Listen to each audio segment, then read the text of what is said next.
Okay, a little bit of inspiration for everybody today and a little bit of a reality check, honestly. Now, you guys may have seen my interview with Sam Dillon. If not, I'll put a card somewhere so you can go and check that out. But basically, Sam is one of the top call saxophonists in the world today. He's playing around New York City and all over the world almost every night of the year. So this is somebody that really knows what's going on and is doing the thing that I think we kind of all hold as like the ultimate goal of all this practicing that we do and all of this work that we put into this craft. And my friend Derek, also known as SaxSpy, put out a little Instagram reel the other day with Sam. And Sam said something very interesting that I think is really, really important for all of us to hear and understand. Here's what he said.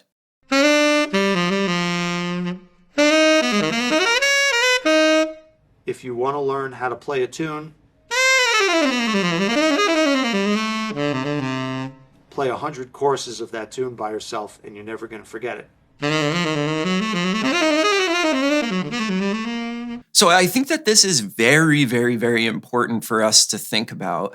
Sometimes when we think about Sam and we hear like a fully formed musician, we think there has to be something that Sam was born with that makes him so amazing, that makes his technique sound so effortless, that makes him able to play so fast and effortlessly. But what Sam says in that video really tells us that that's not true. Sam just put in a lot more work than the rest of us. And of course, talent is a real thing. Like I'm not under any illusions that talent doesn't play a role. But here's the thing, talent will only get you so far, and then talent plus hard work kicks in. So I really want you to think about what he said. He said, play 100 choruses over any tune by yourself and you will never forget that tune. Now, I really want you to think about that number 100, because to a lot of us, we hear that and then we go into the practice room and we play 5 or 6 choruses and we go, that is way too much. I am sick of this already. I gotta stop. But if you really think about what Sam is saying, and I have no doubt in my mind that he actually did this for most of the tunes that he knows,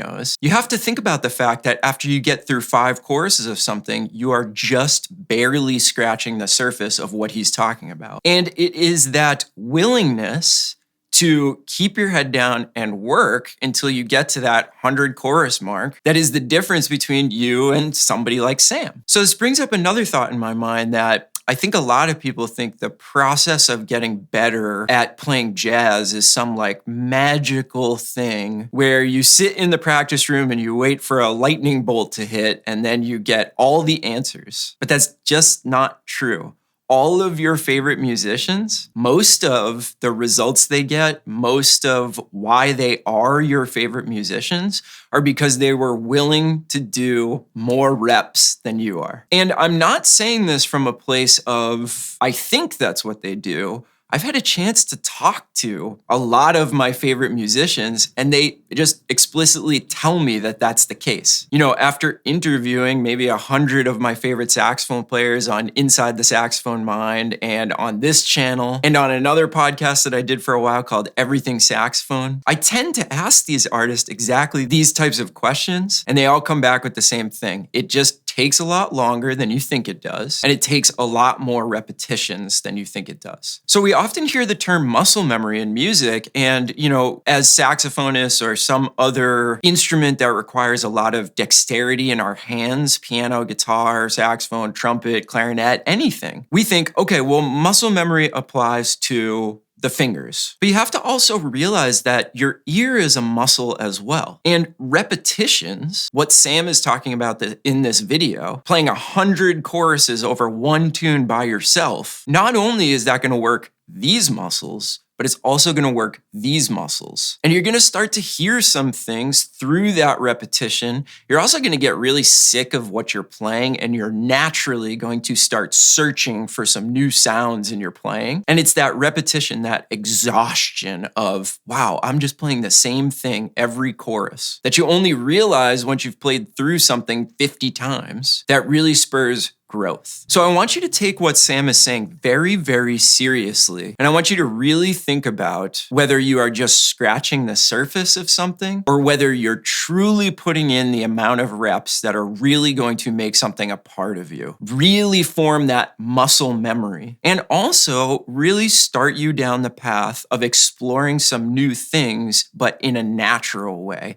not forcing that exploration, simply getting to the point where you've exhausted everything you know how to play and you can't stand the sound of yourself anymore. So therefore, you go and you search for some new sounds, some new approaches to the music. And if you think you've put in enough reps, you're probably only a quarter of the way there. And if you want to sound as good as somebody like Sam Dillon sounds, you've got to put in the amount of work that Sam has put in. So just something to go into the practice room with. It's not some divine inspiration that has made our favorite musicians as good as they are. It's a willingness to put in that work, to put in that time, to do more reps than anybody else, to find those new sounds, to develop that muscle memory. So let me know what you think in the comments below. This is something that I've realized in my own playing, and I've really been doubling down on those reps, and it's really making a huge difference for me. I would love to hear what you think. Most of all, thanks for taking the time to watch this video. I hope it maybe put some new thoughts into your head and helped you in some way.